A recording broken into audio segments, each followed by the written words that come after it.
নিয়ে আজকে যেহেতু ডেঙ্গু গত বছর আসানসোল কর্পোরেশনে একটা প্রভাব বিস্তার করেছিল, প্রায় 1000-এর উপরে কেস আমরা পেয়েছিলাম।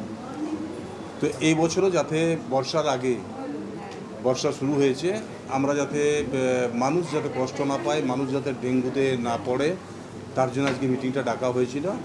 এবং অলরেডি আমাদের আসানসোল কর্পোরেশনের পক্ষ থেকে, আমাদের স্বাস্থ্য দপ্তরের পক্ষ থেকে আমাদের অলরেডি কাজ চলছে।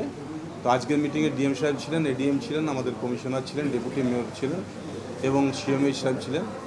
সকলে আমরা আমাদের যারা স্টাফ আছে তাদেরকে নির্দেশ দেওয়া হয় যে যেগুলো নিয়ে গত বছর সবচেয়ে বেশি প্রভাব পড়েছিল সেগুলোকে একদম বেশি করে নজর দিতে হবে, এবং যেগুলোতে কম ছিল সেগুলোকে আরও যাতে না হয়, যেটা কম ছিল ওটাকে আরও যাতে না হয় সেটা ব্যবস্থা করতে হবে।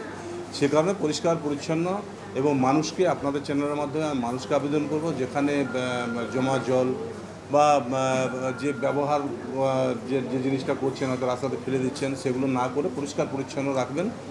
এবং আপনার দরজার সামনে বা সাইডে কোথাও রাখলে আমাদের কর্পোরেশনের পক্ষে সুবিধা হবে, আমাদের স্টাফরা গিয়ে ময়লাটা তুলে নিতে পারবে।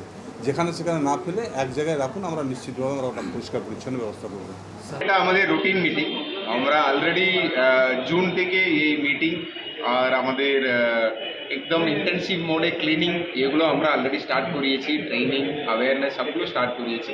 এটা আমাদের routine meeting just to review, মতলব আমাদের ডেঙ্গু পরিস্থিতি আসানসোল মিউনিসিপ্যাল কর্পোরেশনে কি সিচুয়েশনে আছে, এখন পর্যন্ত নিয়ন্ত্রণে আছে। আমাদের টিমগুলো কর্পোরেশনের লিডারশিপে ভালো কাজ করছে। ওদেরকে আমরা আরও আজকে সিএমওচও ছিলেন আর হেলথের পুরো দপ্তরের লোকরা ছিলেন, কীভাবে কাজ করতে হবে, কোন কোন এরিয়াকে ফোকাস করতে হবে, এটার উপরে বিস্তারিত আলোচনা হয়েছে। আমরা আরেকবার 10-15 দিনের পরে আরেকবার বসে আবার রিভিউ করবো সিচুয়েশন কেমন আছে, ঠিক আছে।